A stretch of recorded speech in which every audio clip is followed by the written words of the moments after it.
are they not aiding and abetting in the law breaking? Are they not responsible for obstructing justice? Yes, absolutely. I believe, in my opinion, that they are. Kristi Noem, Donald Trump, and the rest of these Republican ghouls who are giddy over their mass deportation effort. They are excited beyond excitement over their alligator, wild animal, concentration camp in Florida that they just toured and talked about. And it's just, we're in the worst possible timeline. Absolutely. Kristi Noem standing next to Donald Trump with campaign gear on. She's the Secretary of Homeland Security, just wearing her Make America Great Again campaign hat. Donald Trump, you're not running for office again, brother, right? I mean, that would violate the Constitution that everybody has sworn an oath to, but it doesn't matter, right? So yesterday she was asked about this icebreaker, Ice Block app. I keep saying icebreaker in my head. It's Ice Block that I just downloaded. I mean, look, if there's anything that comes out of this, it's very likely going to be the Streisand effect. They've Streisand affected this. People are now going to know about this Ice Block app. They're going to go on their phones. They're going to use it to report where ICE is in their neighborhoods. And I don't know whether I should play the clip of her talking about it or promote the app, because I'm not afraid of being prosecuted for not breaking the law. It's a legal app that's available on the App Store. You don't break any laws. You're not impeding law enforcement, whatever. You're just saying, hey, here's where they are. Avoid this area if you don't want to deal with the traffic jam that they might create, the chaos that they create in your community, for whatever.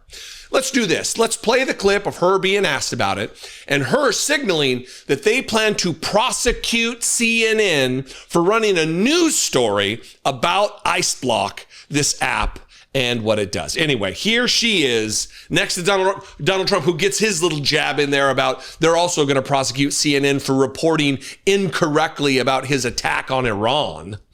Jesus. Bizarre. Anyway, watch this and then we'll deal with the rest of this. And Madam Secretary, CNN yesterday pushed an app that lets you track where ICE agents are.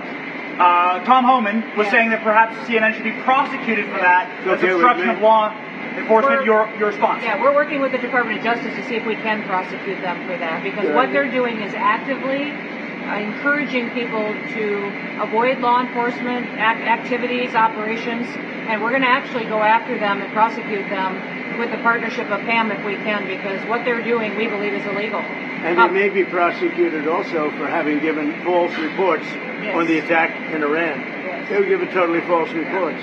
It was totally obliterated, and our people have to be celebrated, not come home and say, what do you mean we didn't hit the target? We hit the target first. The pilots came home and they said we hit the target first.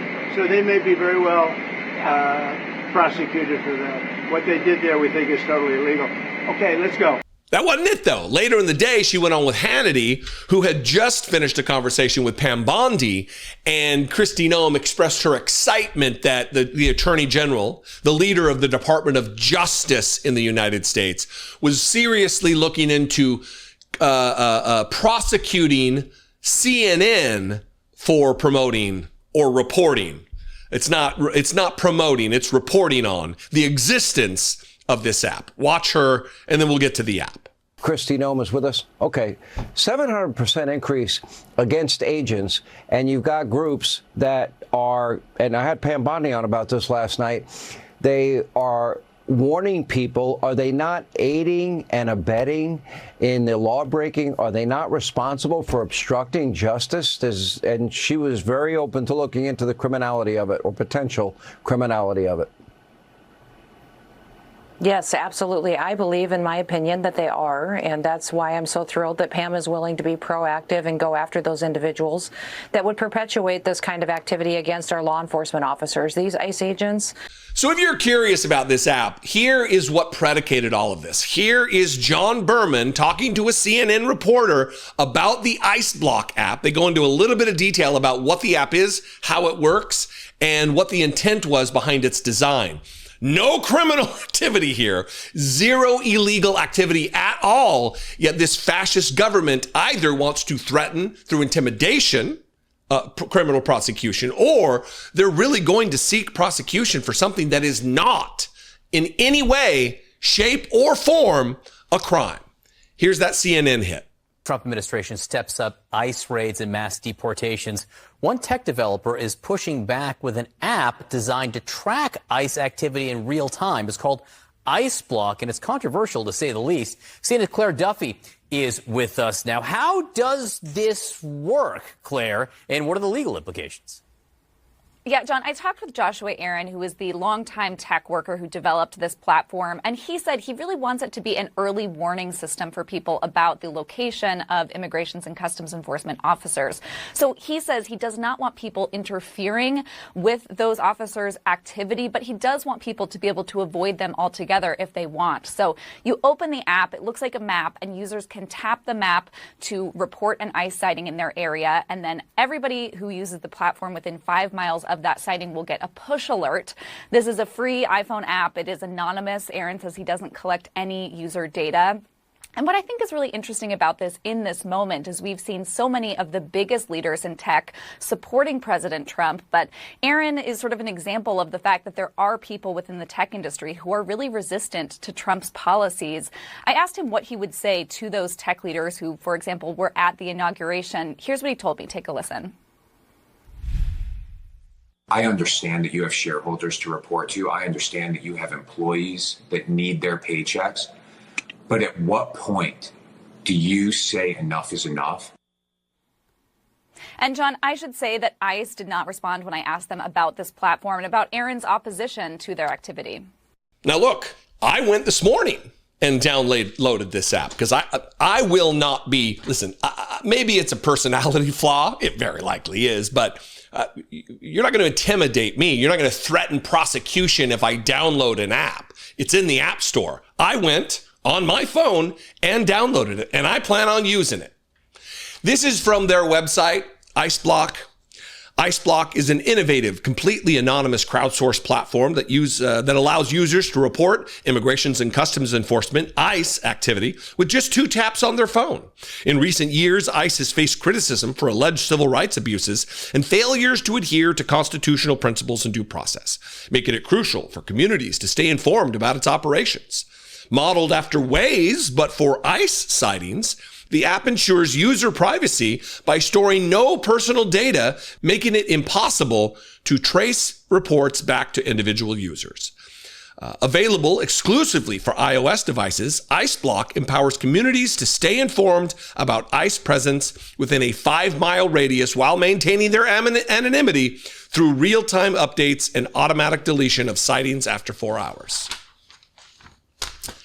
So you do you, audience. But if you have an iPhone and you have access to the App Store, just search ICE Block, just like I did on my phone, and you can download it.